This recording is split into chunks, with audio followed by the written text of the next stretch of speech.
আসসালামু আলাইকুম। ছুটির এই সকালে আশা করি সকলে ভালো আছেন। এখনও পর্যন্ত ইএফটি তথ্য সংশোধনের জন্য ইএফটি মডিউলে প্রবেশ করে রাইট সাইডে অর্থাৎ আপনাদের যাদের ডান পাশের তথ্য সংশোধন করতে হবে তাদের ড্যাশবোর্ডটি এখনও ওপেন করা হয়নি। কিন্তু যাদের এমপিও শিট সংশোধন করতে হবে তাদের জন্য কিন্তু এমপিও শিট সংশোধনের কারেকশন বাটন চালু করা হয়েছে।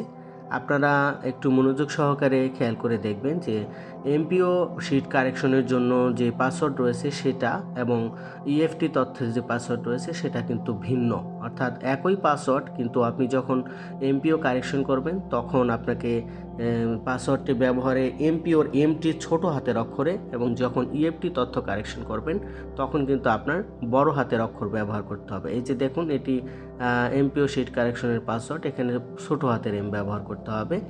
এরপর আপনারা এই এমপিও মডিউলে প্রবেশ করতে পারবেন, অর্থাৎ এমপিও শিটের জন্য এখানে এই যে দেখুন কারেকশন বাটন, এই কারেকশন বাটনে ক্লিক করে আপনারা এমপিও শিট কারেকশনের জন্য আবেদন করতে পারবেন।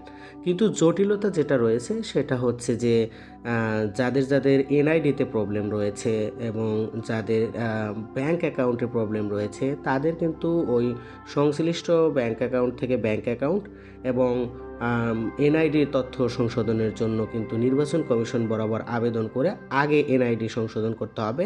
তারপর সেই এনআইডির অরিজিনাল কপি চেয়েছে, অরিজিনাল কপি দিয়ে আপনারা এমপিও সংশোধন করবেন। আর যদি এমপিও সংশোধন করার প্রয়োজন না হয়, এমপিওতে আপনার এনআইডি সেম থাকে কিন্তু ইএফটি মডিউলের সংশোধনের প্রয়োজন হয়, তাহলে কিন্তু আপনাকে অপেক্ষা করতেই হচ্ছে।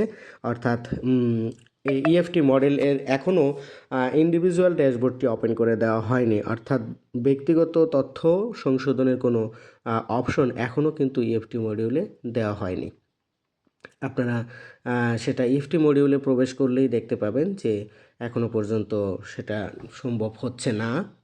বিজ্ঞপ্তি হলেও এখনও পর্যন্ত কিন্তু ইএফটি তথ্য, অর্থাৎ যাদেরকে রাইট সাইডে পরিবর্তন করতে হবে, ইএফটি মডিউলে পরিবর্তন করতে হবে, তাদের তথ্য আপডেট করার জন্য এখনও কিন্তু এডিট বাটন চালু করা হয়নি। আপনারা এই যে দেখতে পাচ্ছেন ইএফটি আপডেট, এই ইএফটি আপডেটের জন্য যে তথ্য, এই তথ্যগুলো সংশোধন করার জন্য এখনও কিন্তু এডিট বাটন বা আপডেট বাটন ওপেন করা হয়নি। এখানে দেখুন এই যে শুধুমাত্র বাঁ দিকে পিডিএফ ডাউনলোড করা সম্ভব হয় এবং দেখা সম্ভব হয়, কিন্তু এখনও পর্যন্ত এখানে এডিট করার কোনো অপশন চালু হয়নি। পার্সোনালি এডিট করার অপশন এখানে চালু হলে ভালো হবে। পার্সোনালি যে ব্যক্তির সমস্যা রয়েছে সেই ব্যক্তিরটা শুধু আপডেট করার অপশন এখানে চালু হলে তাহলেই এটা আপডেট করা যাবে। আমরা আশা করছি খুব দ্রুতই এটা চালু হয়ে যাবে। এখন আমরা আপনাদের কোন কোন তথ্য সংশোধনের জন্য প্রয়োজন হবে তা জানিয়ে দিচ্ছি।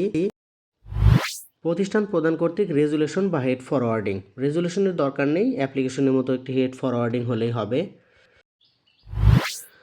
এরপর হচ্ছে ব্যাংক স্টেটমেন্ট বা ব্যাংক অ্যাকাউন্টের সংশোধিত পেমেন্ট স্লিপ, অর্থাৎ ব্যাংক অ্যাকাউন্টে সমস্যা থাকলে সংশোধন করে সেটা দিবেন।